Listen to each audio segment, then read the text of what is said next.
নমস্কাৰ প্ৰিয় দৰ্শক আপোনালোকক স্বাগতম জনাইছো আমাৰ ইউটিউব চেনেলটিলৈ 2025 চনৰ পৰা 2030 চনলৈ সকলোতকৈ ভাগ্যৱান ৰাখি এই ৰাখি কেইটাই পৃথিৱীত ৰাজত্ব কৰিব তেওঁলোকৰ ভাগ্য দিনে দিনে গতি কৰিব চাকৰি ব্যৱসায় ধন সম্পদ স্বাস্থ্য সম্পৰ্ক এই সময়ত তেওঁলোকৰ জীৱনত পূৰ্ণৰূপে পৰিৱৰ্তন হ'ব গৈ আছে শনিদেৱৰ আশীৰ্বাদত 12টা ৰাশিৰ ভিতৰত কেইটামান ৰাশিহে লাইফ চেঞ্জ হ'বলৈ গৈ আছে মই এটো ক'বলৈ যে কি থকা 6 ৰাশিৰ বেয়া হ'ব কিন্তু এই আজি এই ভিডিঅ'টো আমি আলোচনা কৰিব গৈ আছো শনিদেৱৰ অত্যন্ত কৃপা থাকিব 2025 চনৰ পৰা 2030 চনলৈ এই কেইটামান ৰাশি আৰু মোৰ ইয়াতে আগত নেক্সট ভিডিঅ'ত আপোনালোকে যথেষ্ট মৰম দিলে ভিডিঅ'টো আপোনালোকে চালে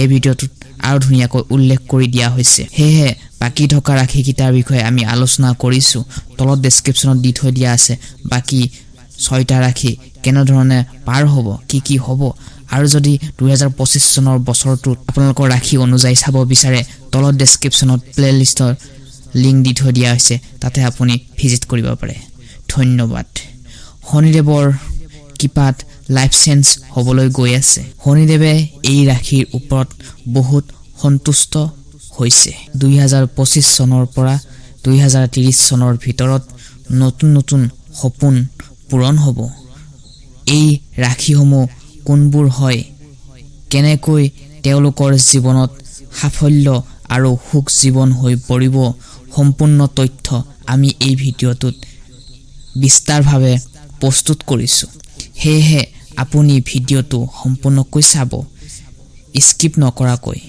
চাব আপোনালোকে যদি এতিয়াও আমাৰ চেনেলটি সাবস্ক্ৰাইব কৰা নাই তেনেহলে অনুগ্ৰহ কৰি চেনেলটি সাবস্ক্ৰাইব কৰি থব পাৰে ভাইকিয়া ৰাশিফল পাবৰ বাবে তেনেহলে আহকচোন বন্ধু বান্ধৱীসকল পলম নকৰি আমি ভিডিঅ'টো মাজেৰে গতি কৰো প্ৰথম লাকি ৰাশিটো হৈছে মেঘ ৰাশি মেঘ ৰাশিৰ জাতক জাতিকাসকলৰ চাকৰি বা ব্যৱসায় নতুন সুযোগ লাভ কৰিব যিসকলৰ জাতক জাতিকাই প্ৰথম আখৰটো অ ল ৰে আৰম্ভ হয় তেওঁলোকৰ মেঘ ৰাশি হয় মেঘ ৰাশিৰ স্বামী গ্ৰহ হ'ল মংগল গ্ৰহ এই 2025 চনটোৱে আপোনাৰ মংগল হৈ পৰিব 2025 পৰা 2030 চনলৈ যিসকল ব্যক্তিয়ে নিজৰ কৰ্মৰ ক্ষেত্ৰত কঠোৰ পৰিশ্ৰমে কৰি গৈ আছে তেওঁলোকৰ বাবে এই সময়ছোৱাত উন্নতিৰ নতুন পথ দেখিবলৈ পাব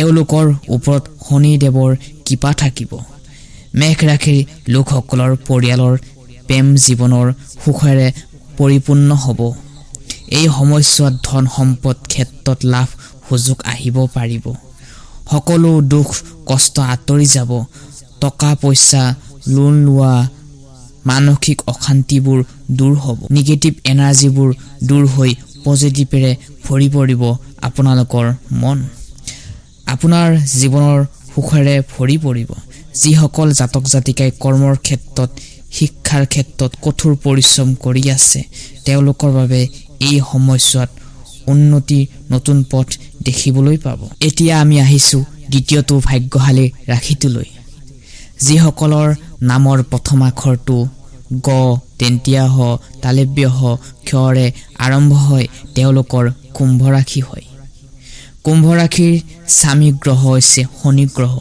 2025 চনৰ পৰা 2030 চনলৈ শনিদেৱৰ কৃপা থাকিব যাৰ ফলত সুখ শান্তিৰে ভৰপূৰ হৈ পৰিব আপোনালোকৰ জীৱন এই সময়ছোৱাত আপোনাৰ জীৱনটো ডাঙৰ পৰিৱৰ্তন আহিব অতীতৰ দুখবোৰ আঁতৰি আপোনাৰ জীৱনলৈ সুখ শান্তিৰে ভৰি পৰিব নতুন ঘৰ সম্পত্তি ক্ৰয় কৰিব পাৰিব ৰিলেশনশ্বিপত অত্যন্ত চাপত পাব আপুনি যাৰ ফলত আপুনি আগুৱাই যাবৰ কাৰণে প্ৰেৰণা পাব ব্যৱসায়ীসকলৰ বাবে এই সময়ছোৱাত ধন সম্পত্তিৰে ভৰি পৰিব জীৱন এক নতুন দিশত পৰিৱৰ্তন হ'ব ধন্যবাদ 3 নম্বৰ ভাগ্যশালী ৰাশিটোলৈ আহিছো সিংহ ৰাশি যিসকল সিংহ ৰাশিৰ জাতক জাতিকা প্ৰথম আখৰটো ম তেন্তিয়া তৰে আৰম্ভ হয় সিংহ ৰাশি হয় তেওঁলোকৰ সিংহ ৰাশিৰ স্বামী গ্ৰহ হৈছে ৰবি গ্ৰহ।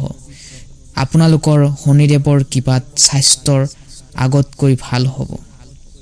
টোপনিৰ ভাৱ, মন যোৱা এলেহুৱা ভাৱবোৰ আঁতৰাব লাগিব আৰু নিজকে প্ৰস্তুত কৰি শক্তিশালী হৈ নিগেটিভ কথাবোৰ চিন্তাবোৰ আঁতৰাই ইগ'বোৰ এটিটিউডবোৰ আঁতৰাই আপুনি আগবাঢ়ি যাবলৈ চেষ্টা কৰিব লাগিব। শনিদেৱৰ কৃপাৰ ফলত সামাজিক ক্ষেত্ৰত সিংহ ৰাশিৰ লোকসকলৰ প্ৰতিষ্ঠা আৰু সন্মান বৃদ্ধি পাব। তেওঁলোকৰ কৰ্মৰ ক্ষেত্ৰত উজ্জ্বলাই উঠিব। দাম্পত্য জীৱনত প্ৰেমৰ ক্ষেত্ৰত আনন্দময় পৰিৱেশ থাকিব। 2025 চনৰ পৰা 2030 চনৰ ভিতৰত এই সময়ছোৱাত বিশেষ শুভ হ'ব। সকলো ফালৰ পৰাই সুখ শান্তিৰে হৈ পৰিব। এই সময়ছোৱাত শনিদেৱৰ কৃপাদৃষ্টি আপোনাৰ ওচৰতেই থাকিব, যাৰ ফলত আগবাঢ়ি যাবৰ কাৰণে অত্যন্ত আপুনি প্ৰেৰণা পাব। ছাত্ৰ ছাত্ৰী বিদেশত গৈ উচ্চ শিক্ষা লাভৰ বাবে আপোনাৰ সপোনবোৰ পূৰণ হ'বলৈ গৈ আছে। কেৱল নিজৰ ওপৰত বিশ্বাস ৰাখক। খংবোৰ অলপ কমাব ধৰিব।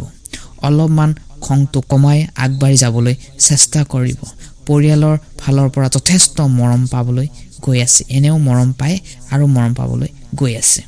ধন্যবাদ। এইবাৰ আহিছোঁ আমি কন্যা ৰাশিলৈ। যিসকলৰ জাতক জাতিকাৰ প্ৰথম আখৰটো প আৰু ফৰে আৰম্ভ হয়, তেওঁলোকৰ জাতক জাতিকা কন্যা ৰাশি হয়। কন্যা ৰাশিৰ স্বামী গ্ৰহ হ'ল বুধ গ্ৰহ। 2025 চনৰ পৰা 2030 চনলৈ শনিদেৱৰ কৃপাত আৰ্থিকৰ ক্ষেত্ৰত ধন সম্পদ হোৱা বিনিয়োগৰ ফলত শুভ হ'ব। কৰ্মৰ ক্ষেত্ৰত বিশেষকৈ উদ্যোগ আৰু ব্যৱসায়ৰ ক্ষেত্ৰত নতুন দিশ অগ্ৰগতি হ'ব। ব্যক্তিগত জীৱনৰ পৰিয়ালৰ লগত ভাল সময় কটাব।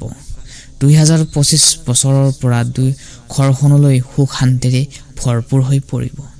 আৰ্থিকৰ ক্ষেত্ৰত মজবুত হ'ব। প্ৰত্যেক মানুহে ধাৰ লোন থাকে, কিন্তু আপোনাৰো আছে যদি তাৰ পৰা মুক্তি লাভ কৰিব পাৰিব। শনিদেৱৰ কৃপা থাকিব আপোনাৰ ওপৰত। অৰ্থনৈতিকৰ দিশত মজবুত হ'ব আপুনি, কিন্তু সময়ক কেতিয়াও অপহাৰ পাৰ নিদিব। সময় আমি যিমান টকা দিলেও নাপাওঁ, সেয়েহে সময় সঠিক সময়ত ব্যৱহাৰ কৰক। সঠিক টাইমত সময় ব্যৱহাৰ কৰক। শনিদেৱৰ কৃপাত সদায় আপোনাৰ লগত থাকিব। আপোনালোকক সকলোকে পাৰ নিদিব। সময় আমি যিমান টকা দিলেও নাপাওঁ, সেয়েহে সময় সঠিক সময়ত ব্যৱহাৰ কৰক। সঠিক টাইমত সময় ব্যৱহাৰ কৰক। শনিদেৱৰ কৃপাত সদায় আপোনাৰ লগত থাকিব। আপোনালোকক সকলোকে ইচ্ছা পূৰণ হওক। 2025 চনৰ পৰা 2030 চনলৈ আটাইকে ভাগ্যশালী ৰাশিখিনি আমি এই ভিডিঅ'ত উল্লেখ কৰিলোঁ। আপোনাৰ জীৱনটো কুশলে যাওক, মংগলে যাওক, তাৰে কামনা কৰি আজি ভিডিঅ'টো সমাপ্ত কৰিছোঁ। ধন্যবাদ।